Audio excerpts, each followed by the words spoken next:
Take a look at your bank account, then look at your stress levels. You've been told that money is the root of all evil. You've been programmed to believe that struggling to pay your bills is a sign of spiritual purity. That is the greatest lie ever told. It was a deliberate mistranslation, a strategic glitch planted in the texts to keep you in a permanent cycle of lack. You are not struggling because you lack talent. You are struggling because you are trapped in a system designed to make you fail. The modern church removed the wealth code from your curriculum for a reason. They wanted followers, not kings. They wanted your labor, not your liberation. If you feel like there is an invisible ceiling holding you back, you aren't crazy. You are being played. Today, we go back to the forgotten scroll to recover the chapters they erased. This is why you are broke, and this is how we break the seal. To understand why your bank account feels like it has a spiritual governor on it, we have to go back to a room full of powerful men in the year 325 AD. The Council of Nicaea. Most people think this was just about religion. It was.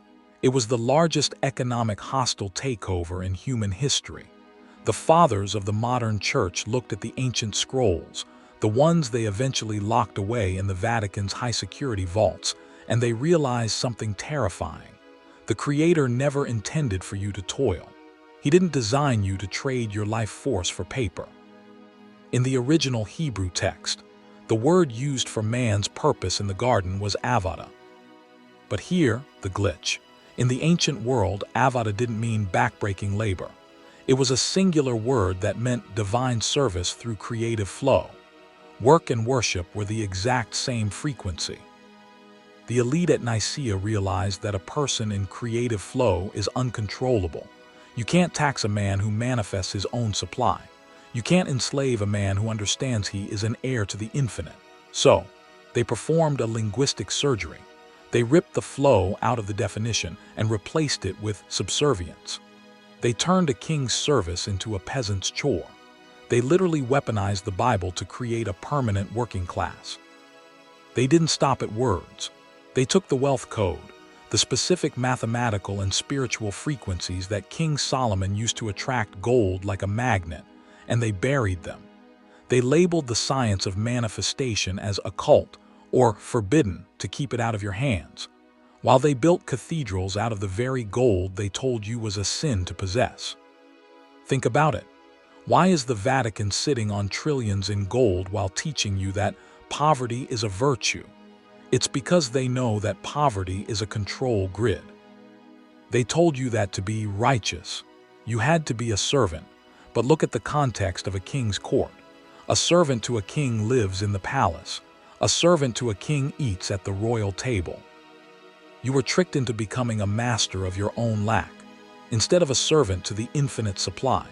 You are broke today because you are subconsciously trying to be good, according to a definition written by the very people who wanted you to be useful to their empire. You are operating on a corrupted software, and it's time we hit the factory reset. We've all heard the story of the feeding of the 5,000. Sunday school taught you it was a magic trick with 5 loaves and 2 fish, a one-time event to prove Jesus was special. That is the surface-level lie. The Forgotten Scroll teaches that this wasn't a performance, it was a demonstration. It was a masterclass in multiplication logic. Look closely at the text. The miracle didn't happen while the food was sitting in the basket. It didn't happen when it was being prayed over. It happened during the distribution. The moment the hand let go, the supply expanded. In the system you live in now, the lack matrix, you are taught to save, hoard, and fear. You're told that if you don't hold on tight to what you have, you'll lose it. But that creates a stagnant frequency. In the biblical wealth code, energy must move to multiply. If you are holding onto your last, you are literally blocking the flow of your next. You are broke because you've been taught addition logic in a kingdom built on exponentials. The system wants you to work plus work to get more. That's linear. That's the toil we talked about earlier.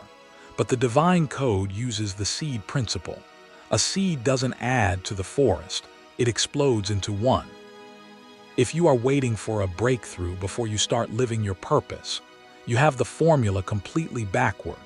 The movement doesn't come after the breakthrough. The movement is the breakthrough. You've been praying for the harvest while your seeds are still sitting in the bag because you're waiting for a sign. The seed is the sign. Here's the part that's going to sting. Remember the parable of the talents. The guy who buried his money wasn't punished because he was lazy. He was punished because he chose security over flow. He said, "I was afraid, so I hid it." Sound familiar? You are literally sitting on a talent, a specific skill, a frequency, a creative spark that was designed to fund your entire existence. But you've buried it under the dirt of insurance, safety, and what if it fails? The system loves your fear because fear is the ultimate flow blocker. Every time you choose a safe paycheck over your dangerous purpose, you are signing another 10-year lease on your own poverty. You aren't lacking money, you're lacking the courage to move the energy. You've been told that your current lack is a test of patience. You've been told to sit still, be humble, and wait for a handout from heaven. That is a deadly misinterpretation. In the original biblical context, patience wasn't about waiting, it was about hupomone. It means endurance under extreme pressure. Think about a seed buried under the earth. A seed doesn't wait for the tree to happen. It doesn't sit in the dark hoping the soil will move. It exerts violent pressure on its surroundings. It fights against the gravity of the earth and the weight of the rocks. You are currently under pressure not because God is testing you, but because you are a seed trapped in the wrong soil. The system, this modern grid of predatory taxes, high-interest debt, and the 40-hour work week, is not your security. It is the concrete poured over your head to keep you from sprouting. The system knows that if you ever break through that surface and see the sun, they lose their power over you. They want you to stay a seed forever. They want you to stay potential that never becomes power. They've convinced you that the concrete is there to protect you from the wind, but it's actually there to ensure you suffocate in the dark. Remember the widow's oil, the miracle that didn't stop until she ran out of jars. This teaches us that supply is only limited by the size of the vessel.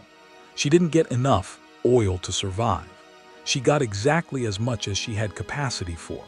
If she had brought 1,000 jars, she would have had 1,000 jars of oil.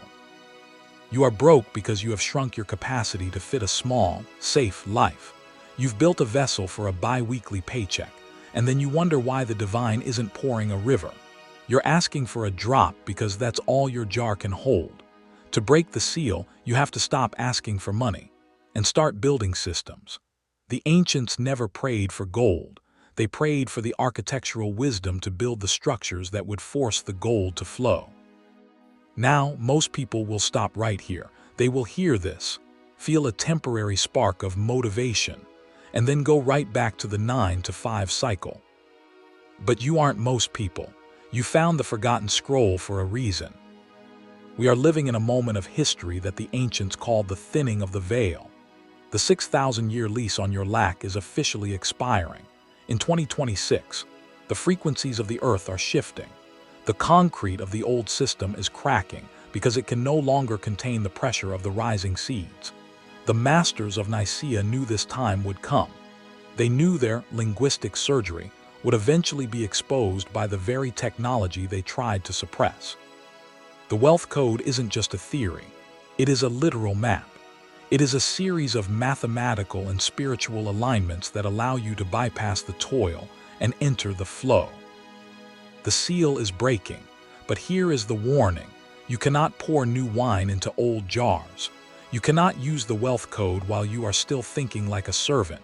You have to stop praying for a breakthrough and start realizing you are the breakthrough. The gold isn't coming.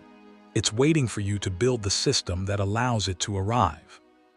In my next video, I'm going to reveal the 3 mathematical frequencies hidden in the dimensions of Solomon's temple.